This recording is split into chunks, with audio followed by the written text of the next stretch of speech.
একের পর এক বিস্ফোরক মন্তব্য করেই যাচ্ছেন গণ অধিকার পরিষদ ছেড়ে বিএনপিতে যোগ দেওয়া নেতা রাশেদ খান। হাসনাত আবদুল্লার পর এবার হান্নান মাসুদের বিরুদ্ধে ঘোরতর অভিযোগ আনলেন এই বিএনপির নেতা। তিনি এক ফেসবুক পোস্টে তেমনটাই জানিয়েছেন। ওই পোস্টে তিনি লিখেন, গণ অভ্যুত্থানের পরে সমন্বয়কদের মধ্যে সবচেয়ে বেশি দুর্নীতিতে জড়িয়ে পড়ে হান্নান মাসুদ। গণ অভ্যুত্থানের পর হান্নান মাসুদের মিটিং শুরু হয় আওয়ামী লীগের নেতাদের দিয়ে। আওয়ামী লীগের নেতাদের সাথে তার অসংখ্য মিটিং হয়েছে। পল্টনের হোটেল ফার্সের কয়েকটা টেবিল যেন এক প্রকার হান্নান মাসুদের জন্য বরাদ্দ থাকত। তারপরেই তিনি অভিযোগ জানিয়ে লিখেন, একবার আওয়ামী লীগের এক এমপিকে 4 কোটিতে বিমানবন্দর পর্যন্ত পৌঁছে দেওয়ার আলাপ ওঠে। আওয়ামী লীগের নেতাদের সাথে বৈঠক শেষ করে হান্নান মাসুদ জিসানকে বলে, ভাই ওরা 1 কোটি দিতে চায়, আপনি 3 কোটিতে ডিল করেন, ওদের সব কাঁচা টাকা পয়সার দরকার আছে।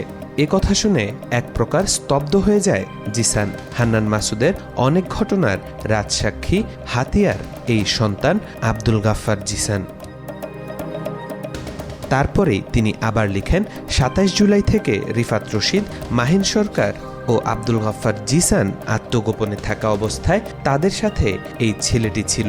3 জন সমন্বয়কদের ভিডিও ও ছবি তুলতে ক্যামেরার পিছনের মানুষটিই ছিলেন এই আব্দুল গাফফার জিসান। জিসান সম্পর্কে রিফাত রশিদ ও মাহিন সরকারকে জিজ্ঞেস করলেও উত্তর পাবেন। জিসানের ছোট ভাই হান্নান মাসুদের বন্ধু। সে ঢাকা বিশ্ববিদ্যালয়ে পড়াশোনা করে এবং শিবিরের রাজনীতির সাথে সম্পৃক্ত। আর জিসান জাহাঙ্গীরনগর বিশ্ববিদ্যালয়ের শিক্ষার্থী। সবশেষে তিনি লিখেন, নোয়াখালীর হাতিয়ার আওয়ামী লীগের এমপি মোহাম্মদ আলী যেন ছিল হান্নান মাসুদের এমপি হওয়ার পথের কাঁটা।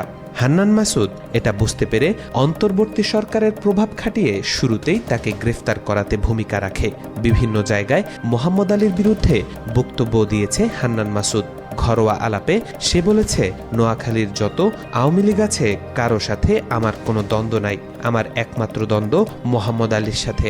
এমনকি বিভিন্ন আলাপে সে লোকজনকে বোঝাতে চেয়েছে নোয়াখালীর এমপি হতে কোয়ালিটি ও কোয়ান্টিটিতে তাকে মোহাম্মদ আলীর মতো অর্থবিত্তের মালিক হতে হবে। তাওফিকুল ইসলাম, আজকাল।